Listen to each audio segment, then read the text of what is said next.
আল্লাহ মানুষকে সঠিক পথ দেখানোর জন্য অনেক নবী পাঠিয়েছেন, কিন্তু কিছু জাতি সেই নবীদের মিথ্যা বলেছিল, তাই তারা ধ্বংস হয়ে যায়। আজ আমরা এমনই একটি জাতির কাহিনী শুনব, আদ জাতির কাহিনী।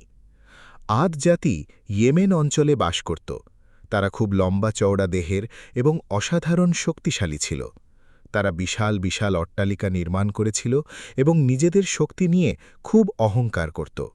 কিন্তু তারা আল্লাহকে ভুলে গিয়ে মূর্তি পূজা শুরু করেছিল এবং চারদিকে জুলুম অত্যাচার ছড়িয়ে দিয়েছিল। আল্লাহ তাদের কাছে হজরত হুদ আলহিসাল্লামকে পাঠালেন। হজরত হুদ আলহিসাল্লাম তাদের বললেন, হে আমার জাতি, তোমরা শুধু এক আল্লাহর ইবাদত করো এবং শিরক ছেড়ে দাও। কিন্তু আদ জাতি তাকে উপহাস করে বলল, আমাদের চেয়ে বেশি শক্তিশালী আর কে আছে? আমরা তোমার কথা কেন মানব?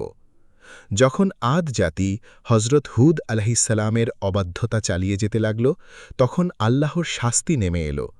টানা ৭ রাত এবং ৮ দিন ভয়ঙ্কর ঝড়ো হাওয়া প্রবাহিত হতে লাগল।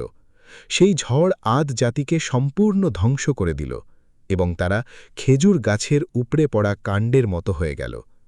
এই ঘটনা থেকে আমরা শিক্ষা পাই যে মানুষকে কখনো নিজের শক্তি ও সম্পদ নিয়ে অহংকার করা উচিত নয়। আল্লাহর অবাধ্যতার পরিণাম সবসময় ভয়াবহ হয়। তাই আমাদের সবসময় বিনয়ী হতে হবে এবং শুধু এক আল্লাহর ইবাদত করতে হবে।